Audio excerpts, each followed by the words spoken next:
Dear students, welcome to gits measures. आज की इस वीडियो में एक्सप्लेन करने जा रहा हूं read line and read lines function in Python.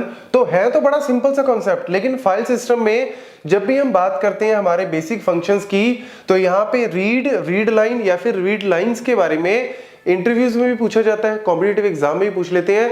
तो मैं विद एग्जीक्यूशन यहाँ पे समझाता हूं। तो देखो, सबसे पहले अगर हम बात करें रीड फंक्शन का सिंपल सा मतलब है कि आपने अगर सिंपल मेंशन कर दिया रीड, तो ये सारी फाइल को रीड कर लेगा। जैसे मैंने यहां पे एक फाइल क्रिएट की हुई है new.txt नाम से। अब ये जो new.txt नाम की फाइल है, यहां पे मैंने किया क्या, इसको रीड सिंपल ओपन कर लिया। आपको पता है ओपन तो करना जरूरी है, ऑलरेडी लास्ट वीडियो में आपको पढ़ा चुका हूं। ओपन कर लिया, रीड मोड लिखने की जरूरत नहीं है, बाय डिफॉल्ट रीड मोड ही होता है। और फाइल पॉइंटर हो गया यहाँ पे f, और यहां क्या किया f.read। अब फाइल के अंदर जो भी लिखा हुआ है सारा रीड कर देगा। अब देखो, फाइल के अंदर मैंने ऑलरेडी काफी कुछ लिखा हुआ है, तो ये सारी स्ट्रिंग जो है वो यहाँ पे इस तरीके से जो भी लिखा हुआ है वो सारा इस तरीके से यहाँ पे आ जाएगा एज इट इज। आप एक और तरीके से भी कर सकते हो।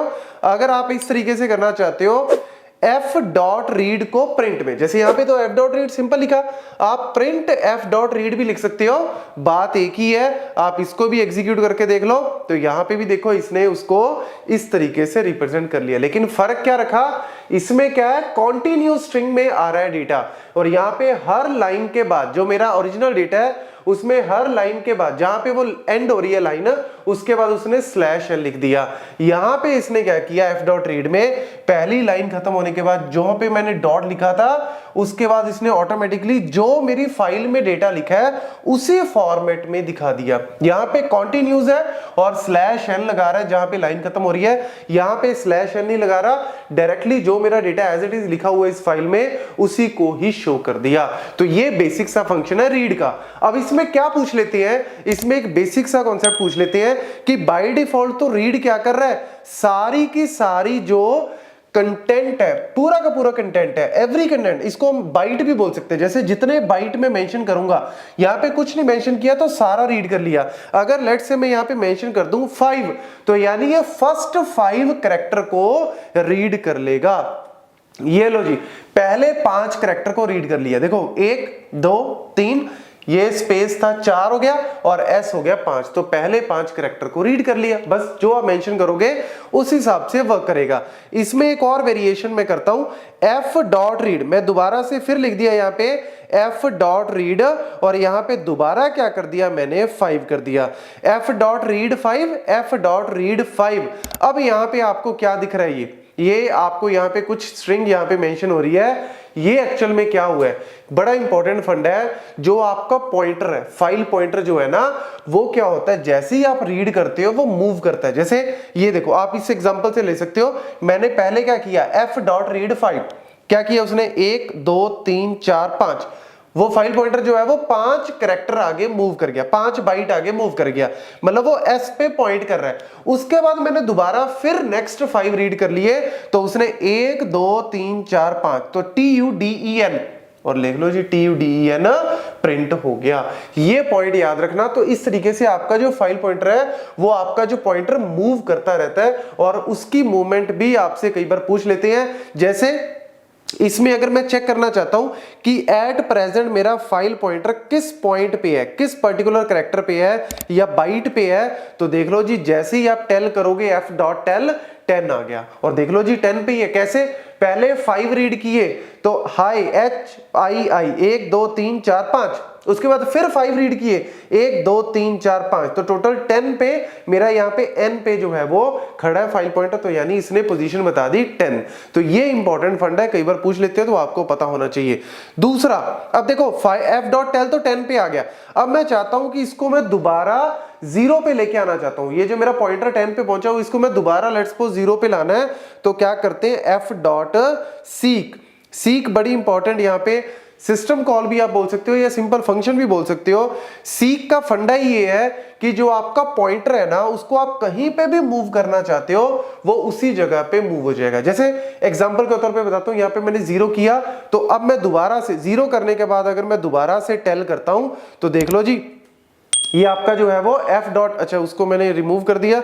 लेट्स सपोज मैं यहाँ पे एफ डॉट सीक कर दिया और मैंने क्या कर दिया, 0 कर दिया, ठीक है। और लेट्स सपोज इसको मैं एंटर करता हूं तो ये देख लो जी आपका 0th पोजीशन पे जो है वो पॉइंटर मूव कर गया। अब मैं इसको कहीं पे भी मूव कर सकता हूं, जैसे मैं अगर चाहता हूं, लेट्स सपोज मैं चाहता हूं कि ये मूव कर जाए 15th पोजीशन पे, ठीक है। तो मैं यहाँ पे एफ डॉट सीक जो है वो 15 कर देता हूं और यहाँ पे 15 पोजीशन पे क्या कर गया, मूव कर गया। तो एफ डॉट टेल करते हैं, तो जैसे ही एफ डॉट टेल किया तो यहाँ पे देख लो जी 15 पोजीशन पे वो पॉइंटर मूव कर गया। अब आप जो भी रीड करोगे ना, जैसे मैं यहाँ पे अगर कुछ रीड करना चाहता हूं, जैसे मैं चाहता हूं कि 15 पे पहले पहुंचा दो, मतलब 1 2 3 4 5 6 7 8 9 10 11 12 13 14 15 पे पहुंचा दिया। उसके बाद अगर आप रीड करते हो और वो नेक्स्ट इसके वाला रीड करेगा उसी सेम फॉर्मेट में, देखो जैसे मैं यहाँ पे चाहता हूं, मैंने उसके बाद कर दिया 5, अब पता है क्या करेगा वो, नेक्स्ट यहाँ पे पहुंच गया था, उसके बाद उसने 5, जो नेक्स्ट 5 जो है वो यहां तक रीड किया।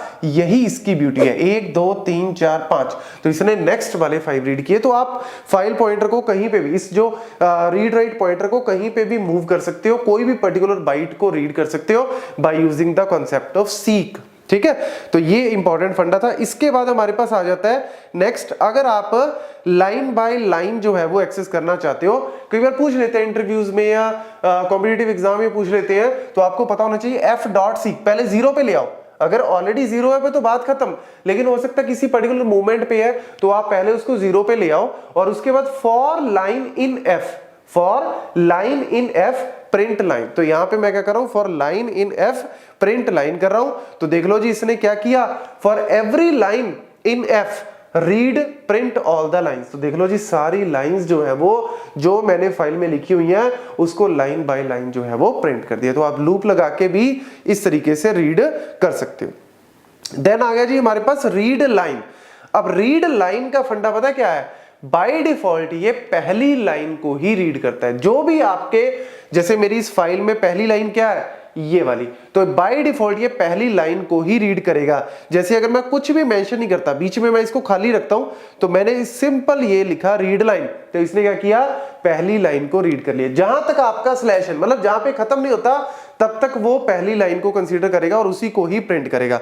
हाँ, इसके बाद अगर आप दोबारा फिर लिख देते हो एफ डॉट रीड लाइन, तब ये दूसरी लाइन को, क्योंकि आपने 2 बार लिख दिया ना, तो अब इसने क्या किया, पहली रीड लाइन ने पहली रीड लाइन को रीड कर लिया। अब पॉइंटर जो है वो मेरा दूसरी लाइन पे आ चुका है, तो जैसे ही आपने दूसरी बार किया तो उसने दूसरी लाइन को कर दिया। तो करेगा एक बार में एक लाइन को ही प्रिंट। अगर आप मल्टीपल को प्रिंट करना चाहते हो तो रीड लाइंस, नाम से पता लग रहा है प्लूरल है यहाँ पे, तो रीड लाइंस करोगे तो ये सारी लाइंस को, और ये शो भी किस फॉर्म में करेगा, लिस्ट की फॉर्म में शो कर देगा। तो लिस्ट में जैसे ये पहली लाइन पूरा हो गया, ये दूसरी लाइन, ये तीसरी लाइन। तो ये बेसिक सा फंडा है रीड लाइंस का। एक और इसमें लास्ट में पॉइंट है, रीड लाइन में आप ये भी मेंशन कर सकते हो, जैसे फॉर एग्जांपल पहली लाइन बाय डिफॉल्ट ये रीड करता है, ये वाली। अब मैं अगर इसमें मेंशन कर दूं 20, तो ये पता क्या करेगा, पहली लाइन के 20 कैरेक्टर को ही रीड करेगा, पहली लाइन के 20 कैरेक्टर को ही रीड करेगा। अब आप कहते हो सर ऐसे करते हैं, इसमें आप 20 की जगह 200 कर देते हैं, तो यानी 200 तो ऑब्वियसली पहली लाइन से नेक्स्ट वाली में भी आ जाएगा। तो मैंने इसको क्या किया, 200 कर दिया, और मैं यहाँ पे थोड़ा सा चालाकी करता हूं कि 200 करके एग्जीक्यूट करता हूं, क्योंकि 200 कैरेक्टर में तो वो नेक्स्ट लाइन पे भी चला जाएगा। लेकिन नहीं हुआ, क्या, पहली लाइन ही रीड करेगा। हालांकि 200 कैरेक्टर में वो दूसरी लाइन भी आ जाएगी, तीसरी भी आ जाएगी, लेकिन उसने बाय डिफॉल्ट मैक्सिमम जो है वो पहली लाइन को ही रीड करता है। लेकिन अगर आप कम करवाना चाहते हो करवा सकते हो, लेकिन अगर आप वैल्यू बहुत बड़ी देते हो कोई फर्क नहीं पड़ेगा, वो पहली लाइन को ही रीड करवाएगा। This is all about the read line, read and read lines. Thank you.